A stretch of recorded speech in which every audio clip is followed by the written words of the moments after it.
Our lead story tonight, a Delhi court has allowed a narco test to be conducted on Aftab, the main accused in the murder of a young woman, Shraddha.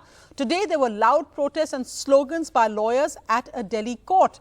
This came as the Delhi court extended his police custody for 5 days. He's in custody now for 5 more days. The court permitted his narco tests.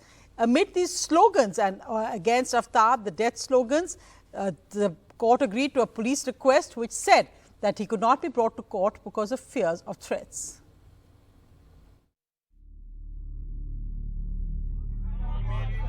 The police have got 5 more days of Aftab Poonawala's custody. To find critical evidence and links in the murder, he confessed to chopping her body into 35 pieces and disposing them across the national capital. Police remand तभी होता है जब police court को ये request करती है कि हमें कुछ एविडेंस कलेक्ट करना है जो अक्यूज्ड के नॉलेज में है. Police sources say that Aftab confessed to burning his partner's face after strangling her to death to conceal her identity. Another crucial clue for the police was Aftab's surprisingly high water bill, even when 20,000 litres are free every month in the colony. Police believe that this could mean he had a constantly running water tap to mask chopping sounds and remove blood stains from the house. Aftab was produced before the court virtually after the courtroom saw massive protests by lawyers against the murder accused. हम लोगों ने यहाँ पे थोड़ा सा protest किया, वो यही था कि इस तरह के लोगों को सजा प्रॉपर मिलनी चाहिए. ये एक साइको टाइप के लोग होते हैं, उसी को देख के सर वकीलों के अंदर काफी नाराजगी थी, जिसको कोर्ट के अंदर भी वकीलों ने काफी नारेबाजी की है. So far, the police have not been able to recover the weapon that Aftab used to cut up Shraddha's body. The police are also still on the lookout for the victim's mobile phone. That is crucial for the further course of the investigation. Police sources say that Shraddha's severed head, which is yet to be found, was burnt by Aftab after he strangled her to death. With eyewitnesses missing, the police are so far relying on Aftab's confession, recorded statements and circumstantial evidence. As murky details continue to emerge out of police questioning, Shraddha's bereaved father tells NDTV that he could barely bring himself to hear her daughter's alleged murderer's confession to the police that he made in front of him. उसने confess किया ना मेरे सामने भी. आपके सामने confess किया? मेरे सामने भी कन्फेस किया उसने 11 तारीख को. क्या कहा सर उसने? उसने कहा कि पुलिस ने पूछा कि क्या इनको जानते हैं, तब उसने जवाब दिया कि हाँ ये श्रद्धा के डैडी है. तो फिर दिल्ली पुलिस ने पूछा कि बता दो अभी क्या किया है आपने. तब तुरंत ऐसे ही बोलने लगा कि ये श्रद्धा इज नो मोर. मैं तो वहाँ पे ही कोलैप्स हो गया, मैं सुन ही नहीं पाया ये सब आगे की बातें. The police will take murder accused Aftab Poonawala to Himachal Pradesh as the next step of the investigation. This as the court also gave its assent to conduct the narco test, to the lie test on Shraddha's murder accused. The police hope that this is going to facilitate the investigation and bring to light various details and hard evidence that is yet to be revealed in the murder case that has shaken the conscience of the nation. In New Delhi with camera person Sushil Rathi, Vedant for NDTV.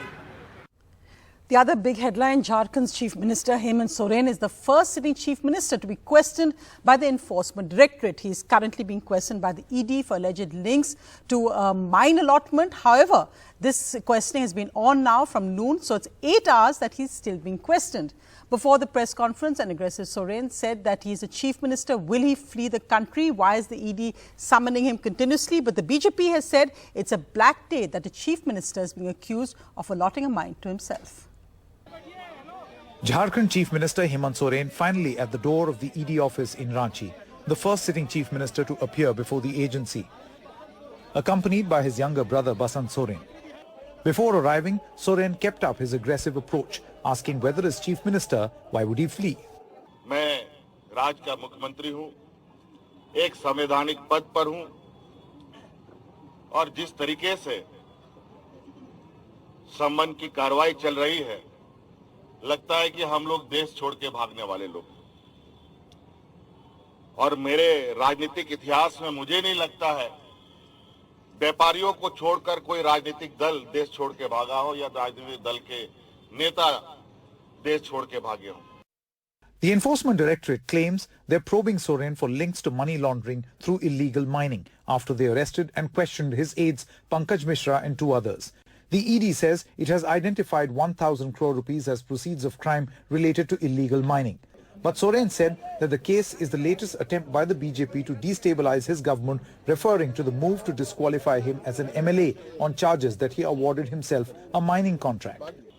कहा जाए कि जो हमारे विपक्ष हैं जो सरकार बनने के बाद से ही सरकार गिराने के षड्यंत्र लगे हुए थे और ये षड्यंत्र की पनडुब्बी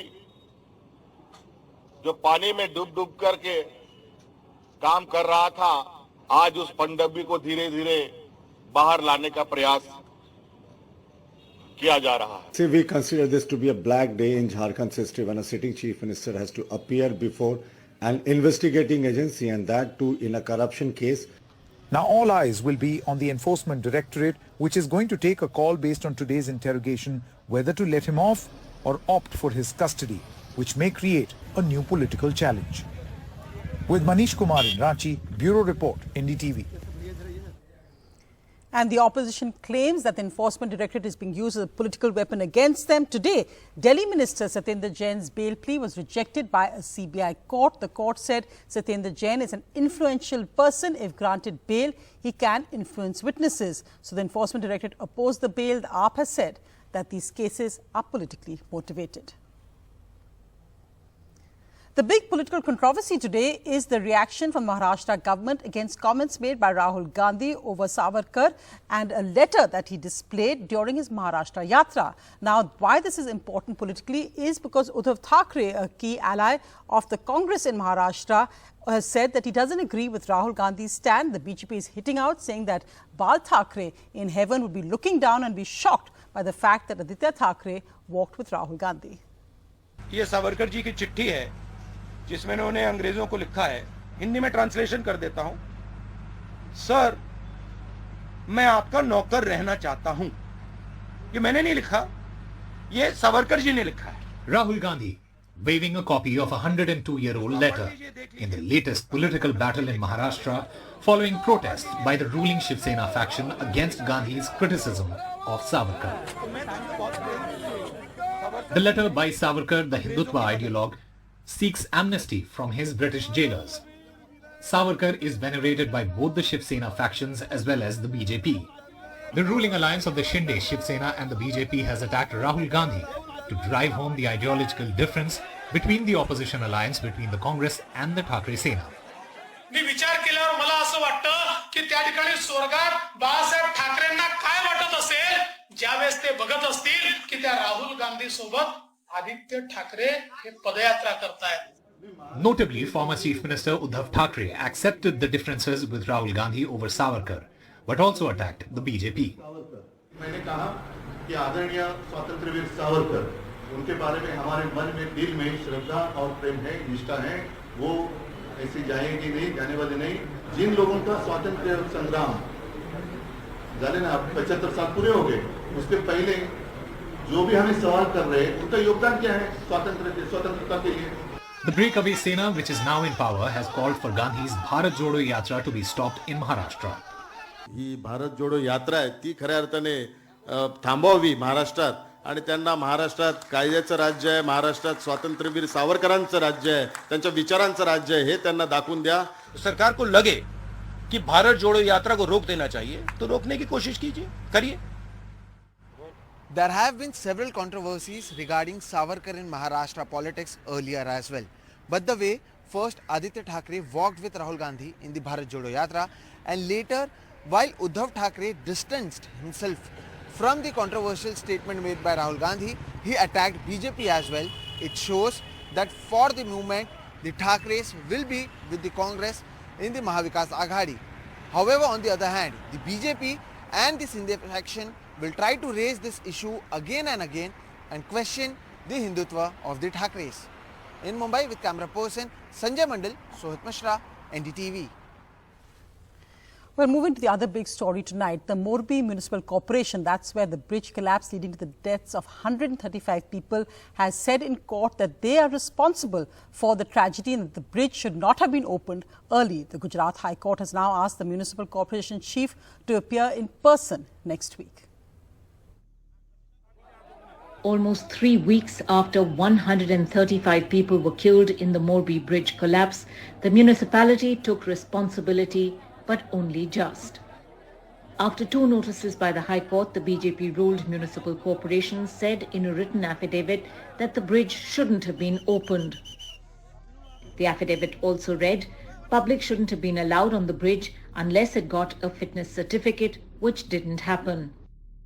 Morbi's municipal corporation initially put the onus on the Oreva company, finally owning up to the tragedy after over 15 days of the bridge collapse and 2 notices served by the Gujarat High Court. The Chief Justice of the Gujarat High Court, Arvind Kumar, has directed the Chief of the Morbi Municipal Corporation, Sandeep Singh Zala, to be present in court on the 24th of November at the next hearing. However, the owner of the Ajanta Oreva company, which was given the contract to repair the bridge, remains free.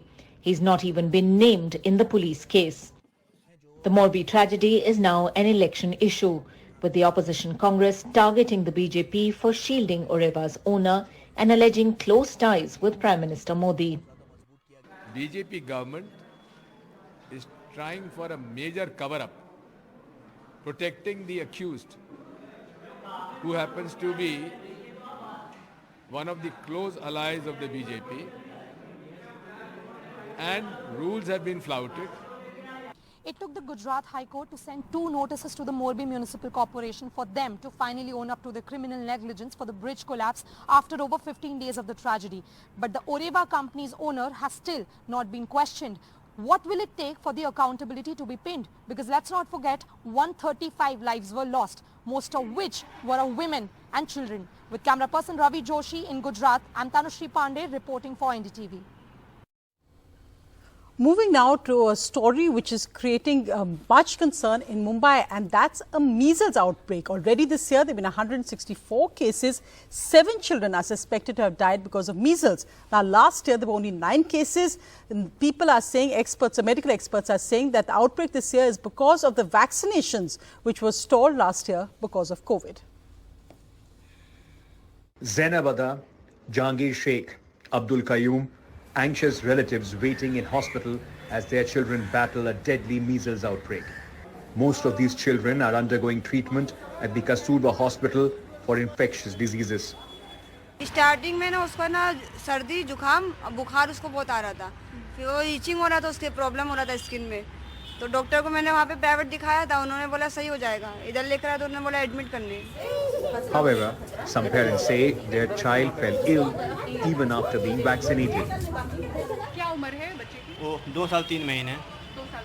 हाँ, बता अच्छा देख रहे हैं वहाँ पर. उनका भी टीकाकरण हुआ था क्या? हाँ, सभी जितने डोज लगते हैं ना टीके के, सभी हुआ है. हमारे घर के पास ही 4-5 बच्चे ऐसे हैं जो यहाँ पे आके एडमिट है अभी. मेरे बच्चे के साथ हमारे लड़की की मतलब नवासी है, 1 महीने से इलाज हो रहा था, उसका बुखार तक कंट्रोल नहीं कर पाया. फिर यहाँ एडमिट करने के बाद 4 दिन में वो बच्ची अच्छी हो गई. ये जो बच्चों को सब हुआ है, सब टीका लगे हुए हैं, सब इन लोगों का कोर्स हुआ है, उसके बावजूद ऐसा हो रहा है. लड़की का नहीं हुआ था गाँव में, मतलब मेरी लड़की हुई थी तो एक ही हुआ था खाली. अच्छा, एक हुआ था और दूसरा आपने नहीं लिया? करवाया था. तो अभी टीका करवा लिया? अभी नहीं कराया, यहाँ से बोले डॉक्टर डिस्चार्ज होगा ना तो करवा लेने के लिए. There have been 7 suspected deaths due to measles in Mumbai. 164 cases of measles have been reported in 2022, as against just 9 cases in 2021 and 25 in 2020.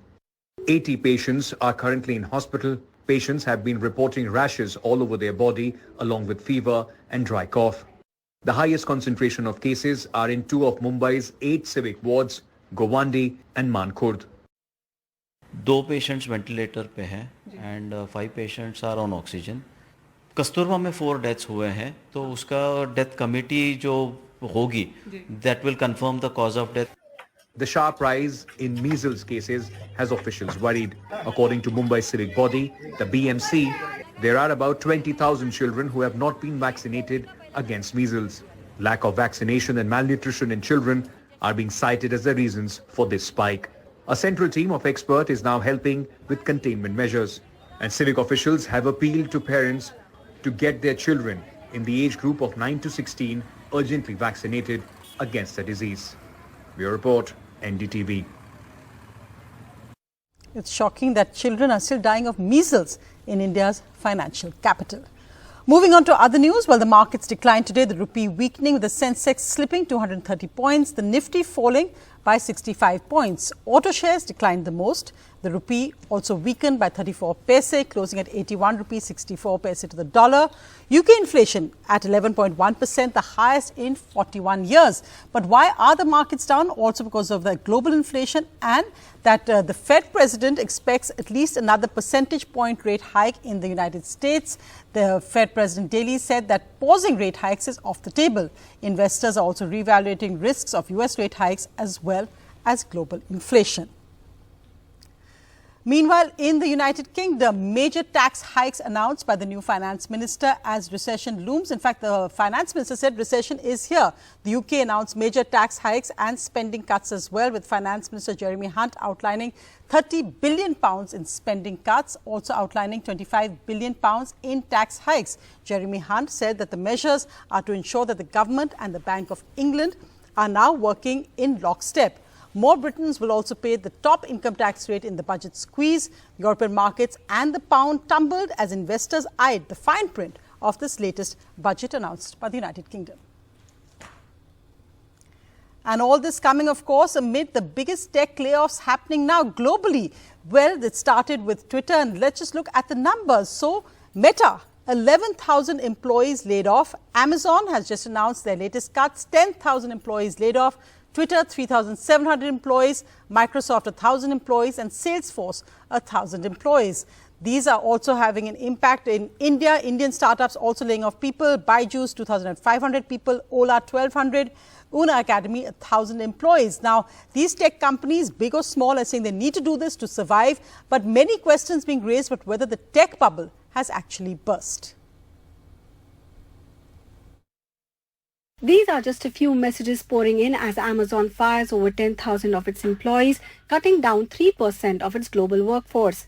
Amazon joins Twitter, which fired over 3,700 employees from its workforce, Meta, which has let go of 11,000 employees so far, Microsoft's 1,000+ firings, and other Silicon Valley giants in mass layoffs. In a statement, Amazon said, given the current macroeconomic environment as well as several years of rapid hiring, some teams are making adjustments, which in some cases means certain roles are no longer necessary. We don't take these decisions lightly, and we are working to support any employees who may be affected. While initial reports about the firings came 2 days ago, several employees are now questioning why CEO Andy Jassy hasn't addressed the employees or the company at large. Instead, employees were covertly called for HR meetings or sent voluntary buyout offers. Meanwhile, over at Twitter, continuing the initial layoffs of 50% of its workforce, Elon Musk issued yet another ultimatum to the employees. The CEO sent out an email in the middle of the night asking employees to commit to an extremely hardcore culture requiring long hours at high intensity. He further added that only exceptional performance would constitute a passing grade. Employees were then asked to click an icon and respond by Thursday if they wanted to stay, or else they would be offered 3 months of salary as compensation and would be immediately fired. The layoffs come amidst an adverse economic climate, reduced spending by customers, and headwinds faced by advertisers. Moreover, privacy-related moves by Apple have put a significant damper on advertising revenues. Rubina Mungia, NDTV. So this update coming in on the release of Rajiv Gandhi's assassination case, the convicts. What's the latest on this? Yeah, Sonia, after the Supreme Court ordered the release of almost all the remaining 6 convicts in the case of assassination of former Prime Minister Rajiv Gandhi, now the centre has moved the Supreme Court seeking a review of this very order. In fact, out of all the 6 people who have been released by the Supreme Court, if you could see, 4 of them are Sri Lankan nationals. So that's somewhere that seems to be an issue here, because even if all these 6 people have been released, but all these 3 people have been lodged. Almost all these 4 Sri Lankan nationals are lodged in a refugee camp in Tamil Nadu, and that's where the state and center have not taken a decision how to proceed ahead in this particular case. Though out of the 6, 4 are Sri Lankan nationals and only 2 are Indian nationals. These 4 nationals have to be, a decision has to be taken whether they should be deported to Sri Lanka or whether they should be kept in the refugee camp itself. And that's where now the center has taken that as a ground, and they have moved the Supreme Court, saying that the apex court has not taken into consideration this very fact that out of the 6 people, 4 are Sri Lankan nationals, and that's where the center has moved the Supreme Court seeking a review of this very order, saying that this might create more trouble because all these 4 nationals are Sri Lankan nationals. So that seems to be the ground the center has moved Supreme Court. We have to wait and watch how the Supreme Court takes up this argument of the center, because center made a similar argument earlier also, but this time center has made several grounds on this aspect. No, and an important point, because of course we know that, Arvind, that this is one case where the BJP and the Congress were both united in saying that Rajiv Gandhi's assassins, the convicts, should not have been released. Thanks so much for that.